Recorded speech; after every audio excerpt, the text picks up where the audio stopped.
My name's Ed Piskor, I'm Jim Rugg. and we showed off on the channel at various times some of your earliest comic submissions. We showed off a video of like all of my earliest comics. We're going to take a look at some super early 1974 John Byrne professional comic submissions. A Fantastic Four story, to be Wow. sure. First, a little business. Yes, it's the holiday season, so I am plugging my latest two graphic novels, Street Angel, The Deadliest Girl Alive, Homeless Ninja on a Skateboard, 240 pages of some of my best comics, came out from Image Comics late last year. Didn't get to promote it much this year, so that's one you can pick up wherever comics are sold. The Plain Janes, my young adult graphic novel in its entirety here, the complete 3-volume set in one book.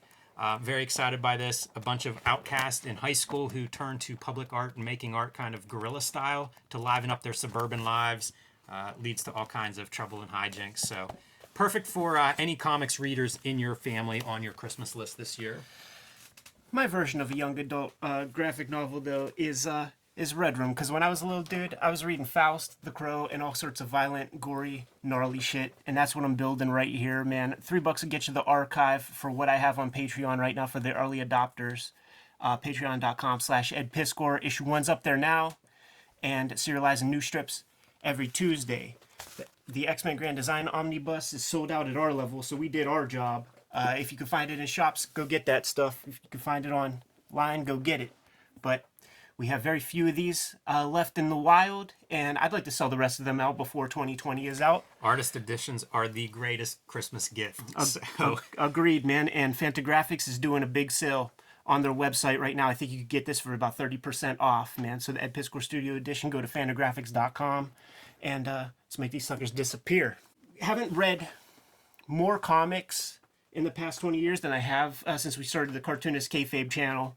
So I'm on a constant grind of just drawing comics, reading comics, thinking comics, dreaming about comics.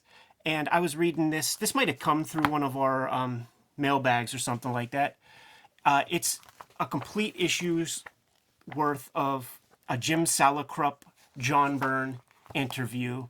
Comics interview, it doesn't work almost ever. It was in a very privileged place in comics there in the mid-'80s, had access to Bill Sienkiewicz and Frank Miller and Alan Moore at the time when they were making their most important works. And the questions that they get asked are, so what's your favorite Watchmen character? And like such garbage bullshit.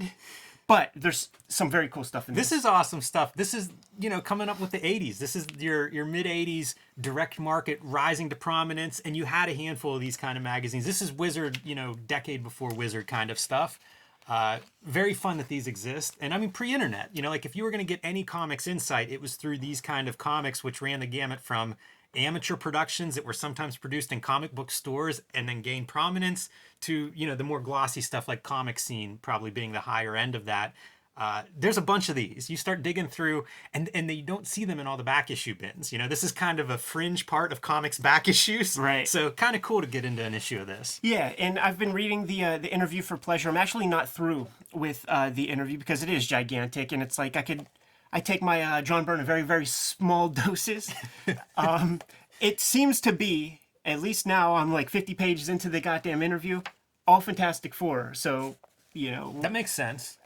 I guess. I mean, the guy has a pretty big career, even up to this point. But what I want to show off, man, he talks about it in the interview, his early Marvel submissions. We're talking pre-Charlton.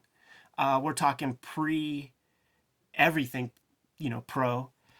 He sent off and got to know Jim Salicrup when he was turning in these submission pages. This is incredible. This is a 30-page Fantastic Four story by John Byrne from the mid-'70s. Yes, and incredible. This was a this would be, if you wanted a gig, they would send you this script, and this is John Byrne's interpretation. And here, let me read this quote real quick. Done in, I guess, 1974, in the days when Rich Buckler was doing the Fantastic Four and doing it in a pseudo Kirby style. So I said, well, if that's what they want, I can give it to them. I love seeing his pencils. Look how tight his pencils are. Yeah, man. This was, it was crucial. Like, if you wanted to get in the game as a penciler. Like I did several rounds of pencil submissions, and one of the first notes was always like your pencil too loose, man. So you hear that enough times, then you realize you have to turn this kind of thing in. And this is so tight. Now we're bound by 1980s technology, so it's not picking up everything. It's pretty good, but I do think that it is very tight. Leads me to think that he probably did a version that he liked. This is a light boxed, clean page that he, sent off to Marvel. I think there was a page of underdrawing underneath this stuff. You see the Kirby stuff from from the 70s era that they have pencils of, and it's sort of the same version. And that guy's just working on one draft on the page. So I don't know, but wow, like his thing looks great. Yeah. And you could see it's so good and so much of it is there. But then you still see a little bit where you could tell that Byrne is working some things out.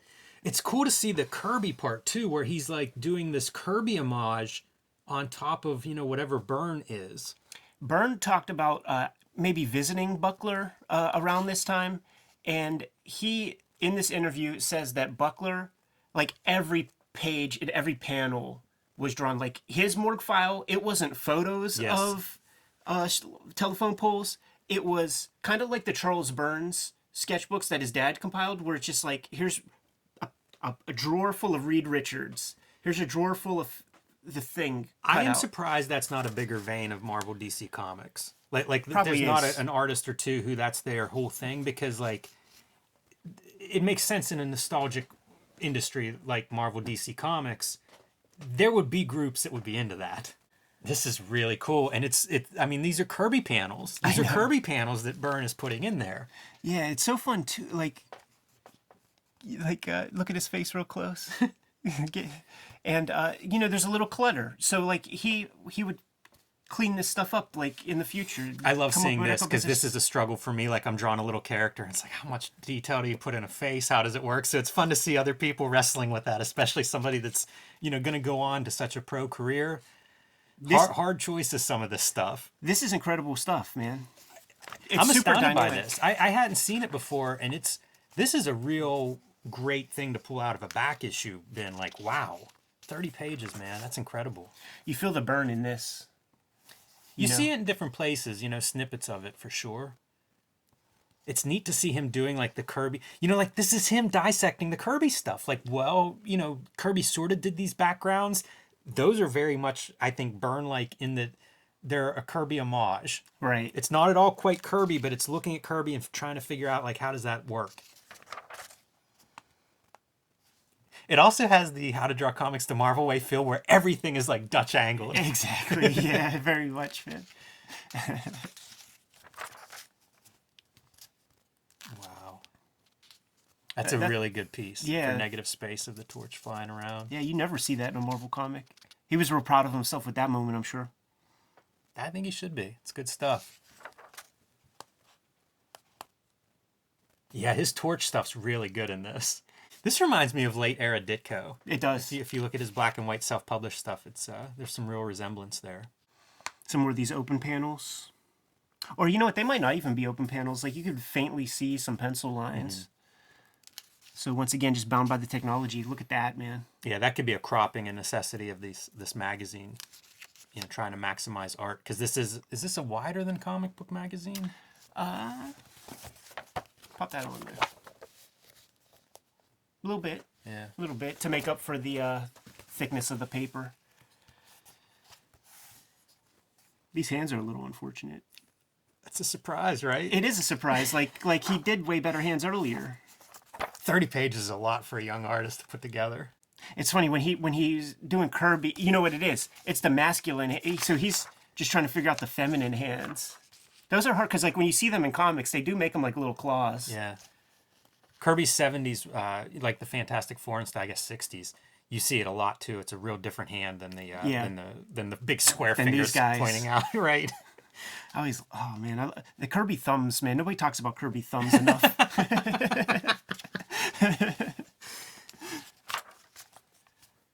How cool, right? I love it. It's amazing. It's so peculiar. the grafting of those two guys together is just really odd. But I love that this is a 30-page submission from this guy. You would, I would have gone crazy if I got hold of this. This is right out of 2001. Right.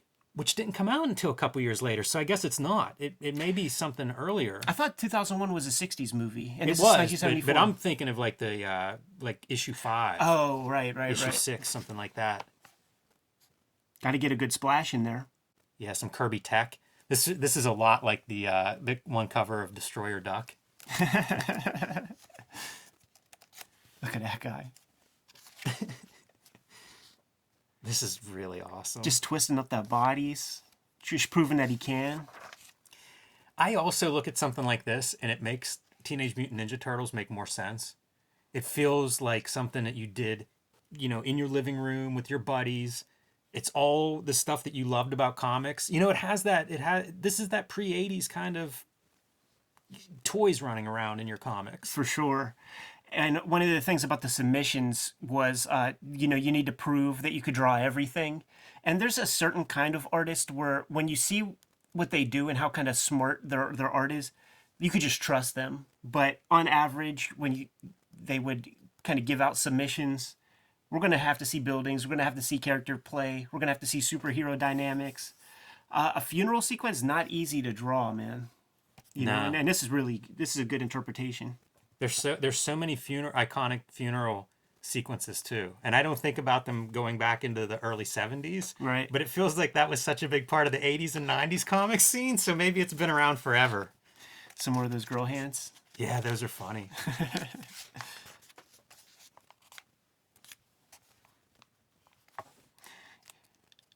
This is your classic. Spider-Man's done being Spider-Man. Exactly. And look at that, like, Hitachi magic wand. Pretty cool, huh? I love it. That's really awesome. Like I said, you know, for digging out, like, this will go on my list to look for. Yeah, for those playing at home, it's Comics Interview 25 if you want a full-length John Byrne story that's never been published anywhere else. Look at this first, you know, couple pages. Like, to me, this is super strong. And then you look at, like, the last pages, and you can see 30 pages is a lot for a young guy to put together. Start running out of space, man. At this time, some process stuff with Byrne when he's doing Fantastic Four, and when he was drawing X-Men, he was also doing Avengers, so it's like 2 team books, and sometimes a Marvel will team up and stuff. 4 pages a day is his standard operating procedure. Check. Oh, yeah. How about that? Yeah, I knew we were going to get into some early Byrne, and so this was something I pulled out. This is How to Draw Comics, and it's Byrne doing art samples in here, along with John Romita Sr., which is a really odd thing. Solson is the publisher of this, and this is like 85, so it's not like this is early Byrne. This is Byrne at the top of his game, maybe as hot as he ever was. I think Solson would license stuff. You know, they license Turtle stuff, so they may have licensed some of this through Marvel. Right. I don't really know the particulars. It's very similar to How to Draw Comics the Marvel Way. In terms of structure and content, very, very similar to that book. This is huge, a huge piece for people. Like, let's see. I like this stuff. You know, Check this out. Your layouts, yeah. He would, on a piece of typing paper, lay out whole, whole sequences and stuff. Yeah, make notes at home, because this is not going to be the last time we get into this. It's the same stuff. Oh yeah. He's very proud of himself. This little section. But one of the things that when I was taking stuff to comic conventions and getting my stuff shredded up by pros, what they advised, like, grid off every panel, you know, so that you know where your characters are in space. And Art Adams does it. Like, you could see a lot of people, like, they grid. I think Frank Quitely, we looked at Flex Mentallo, like, I think he grids off his stuff because you could just tell, like, he knows where those characters are standing, like, in that environment. It's not floating bodies like you often get in comics. Yeah, especially young guys. That's a common mistake we all make. Yeah. Early on. And sometimes you do it for storytelling purposes, man, where you just, you know, you put that close character and it's way below the vanishing point, but, like, whatever, it still works. There are so many of these, like, How to Draw Comics kind of books. We'll look at more of these, but I thought it was appropriate for a early Byrne. Absolutely. Super glad you brought that, because, like, when I saw this here, I'm like, I would check that out, man. Anyhow, we showed off some of our submissions. This is not going to be the last video that we show off where we take a look at the very earliest works of prominent future professionals. I find this stuff very inspiring, and I think that a good segment of our audience who are also makers think they dig it too. Get out of here, Jimmy. Yep. Kayfabers, like, follow, subscribe to the YouTube channel. Hit the bell. We'll notify you when the next vids are available. Octobriana's in stores. Street Angel, the Image Comics collection's in stores. The hardcover Street Angel collection, out of print, but it's in stores. What else, man? Plain Jane's in bookstores. Patreon.com/EdPiscor. Serializing the Red Room comic right at this very moment. Every Tuesday, new strips. The X-Men Grand Design Omnibus sold out at our level. Might be able to find it in stores before the holiday season is out. Get it while it's hot. And also the Ed Piscor Studio Edition is on sale for a steep discount on the Fantagraphics website. So get that as well. You can subscribe to the Cartoonist Kayfabe e-newsletter at links below this video. I encourage you to do that just to keep up with everything we're doing. It's a good way to make sure you don't miss anything. You can also find Cartoonist Kayfabe t-shirts and merchandise at the links below this video. Give them one more set of Martian orders, Jimmy. We'll get out of here. Read more comics. Make them too.